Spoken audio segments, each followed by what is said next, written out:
কিছু প্রেম পরিণতি পায়, কিছু পায় না অনুমতি। তারা হেঁটে যায় সমান্তরাল, মাঝে বয়ে যায় নদী। নমস্কার বন্ধুরা, আপনাদের সকলকে স্বাগত রেইনি টেলসে। আমাদের আজকের গল্প সমান্তরাল, লিখেছেন এতোসা নাসরিন। গল্প পাঠে আমি বর্ষা, অভিনয়ে অরিজিৎ এবং বর্ষা, পোস্টার ডিজাইন, সাউন্ড এডিটিং এবং সমগ্র পরিচালনায় আমি বর্ষা। তাহলে চলুন দেরি না করেই শুরু করা যাক আজকের গল্প সমান্তরাল।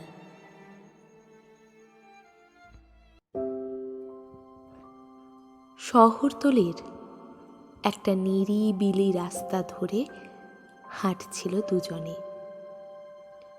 অন্তহীন আর রেখা। বিকেল পেরিয়ে সন্ধ্যের মুখে।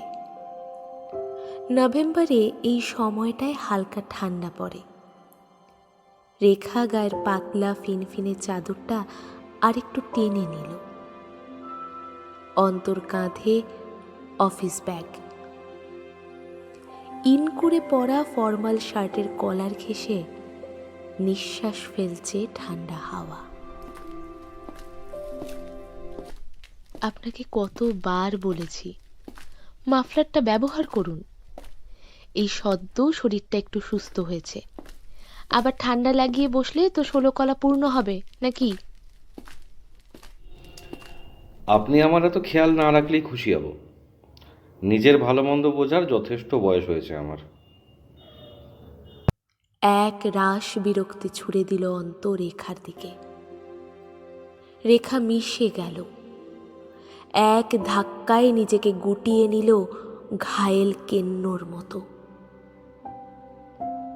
এ তো নতুন কিছু না। অন্তর কাছ থেকে পাওয়া আঘাতের হিসেব রেখা রাখেনি। সয়ে গেছে এখন ওর। কিছুক্ষণ পর রাস্তার পিচের দিকে তাকিয়ে অনেকটা নরম স্বরে অন্ত বলল, এবার একটু নিজের খেয়াল রাখুন রেখা, এবার একটু নিজের দিকে তাকান। রেখার চোখ ছলছল করে উঠল। মুখে কিছু বলতে পারল না। অন্ত কিছুটা থেমে আবার বলল, দেখুন, একটু বোঝার চেষ্টা করুন যে জীবন আপনি বেছে নিতে চাইছেন সে জীবন আপনার জন্য নয়। আমি নিজেই একটা ভাঙাচোরা মানুষ। আপনাকে কি দেব বলতে পারেন? কিচ্ছু দিতে হবে না। আমার কিচ্ছু চাই না, না আপনার কাছে না জীবনের কাছে।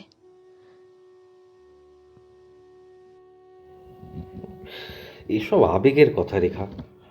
কিছু চাওয়া তো অন্যায় নয়, বরং না চাইলেই আপনি ঠকবেন। দেখুন দেখুন, জীবনটা তো আপনার। আপনার সম্পূর্ণ অধিকার আছে ভালো থাকার, ভালোভাবে বাঁচার, সুখী হওয়ার। কিন্তু কিন্তু ভুল মানুষকে আঁকড়ে ধরে ভালো থাকা যায় না রেখা। কোথায় আর আঁকড়ে ধরলাম? হ্যাঁ, আঁকড়ে ধরতে চেয়েছিলাম, হয়তো পারিনি।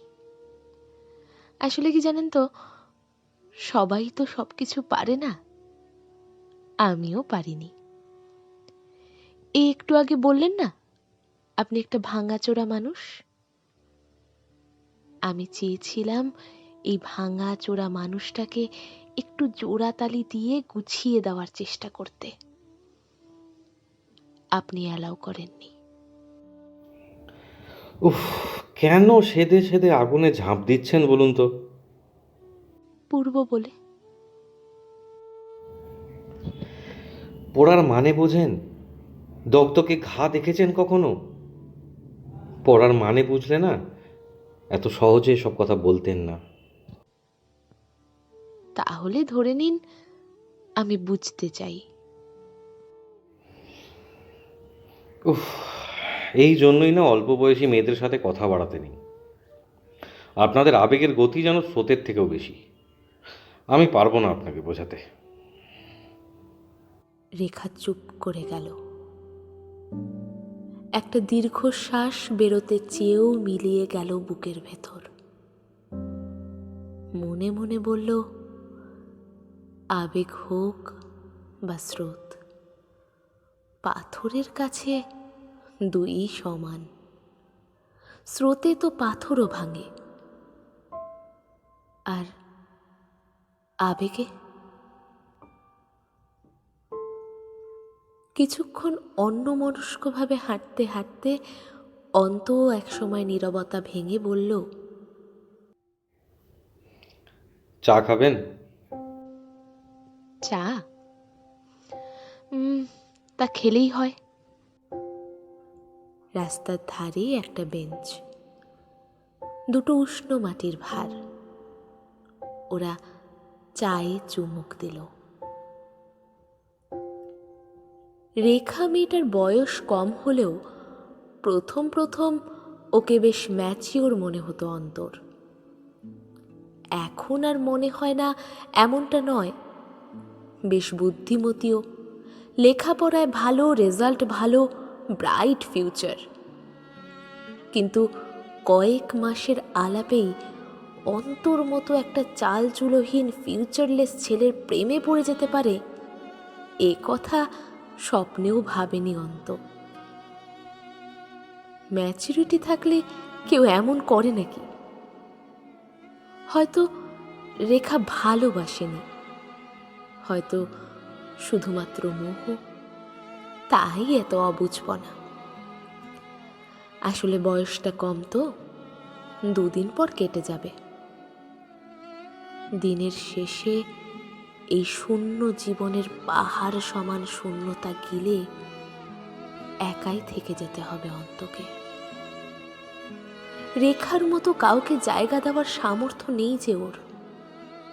একটা 10,000 বেতনের কন্ট্রাকচুয়াল চাকরির ওপর ভর করে একটা বছর 32-এর ছেলে কাউকে স্বপ্ন দেখাতে পারে না, না পারে স্বপ্ন দেখতে।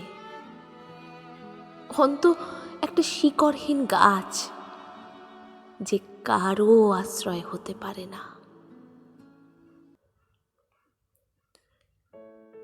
রেখার ঠোঁটে স্বর লেগে গেছিল চায়ে চুমুক দিতেই। অন্ত সেটা নিয়ে রসিয়ে মজা করে হাসতে থাকে। ঠোঁট ফুলিয়ে মুখ ঘুরিয়ে নেয় রেখা। অন্ত হাসি বন্ধ করে একটু সরে আসে ওর দিকে।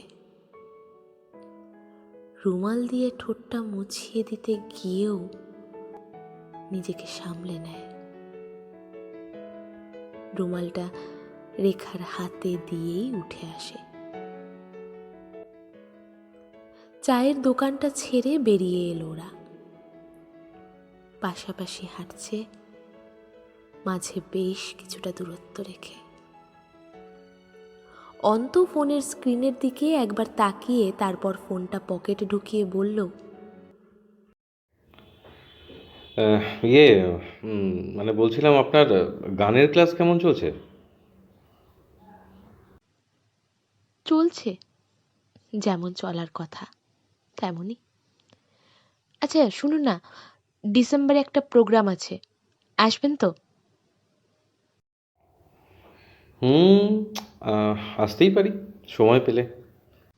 সময় ম্যানেজ করবেন, আসতেই হবে।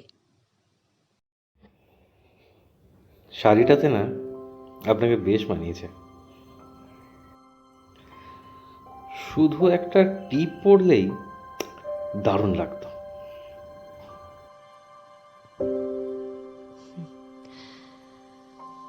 এতটা দূর থেকে আমাকে কেমন লাগছে বা কেমন লাগতো সেটা নাই বা ভাবলেন? হ্যাঁ, দূরত্ব তো আছেই, বেশ কয়েক হাজার মিটার দূরত্ব।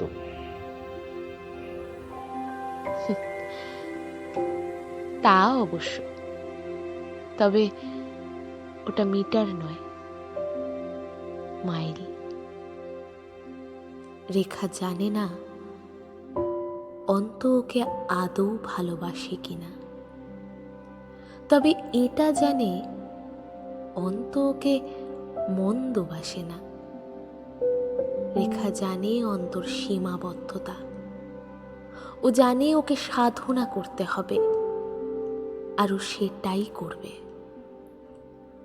রেখা অপেক্ষা করবে ওর অন্তর জন্য। সে জানে ওর আরাধনার, ওর অপেক্ষার হয়তো কোনো অন্ত নেই, তবুও সুখী মেয়েটা। এই সঙ্গটুকুই অন্তর কাছে ওর একমাত্র চাওয়া, একমাত্র পাওয়া। আর কিচ্ছু চাইনি ও, কিচ্ছু না। ওরা এখনো হাঁটছে পাশাপাশি। ওদেরকে একসাথে ঠিক সেই পথ হারানো অন্তহীন নদীটার মতো লাগছে, যার কোনো মোহনা নেই। ওরা দুজনে নদীটার দুটো তীর, যারা বয়ে চলেছে একসাথে পাশাপাশি, অথচ কেউ কাউকে ছুঁতে পারেনি। ওরা ছোটবেলার জ্যামিতি বইয়ের সেই দুটো সমান্তরাল সরল রেখার মতো, যাদের গন্তব্য এক, অথচ মধ্যিখানের দূরত্বটা ধ্রুবক। এভাবেই ভালো থাকুক ওরা, ভালো থাকুক অন্তহীন রেখা দুটো।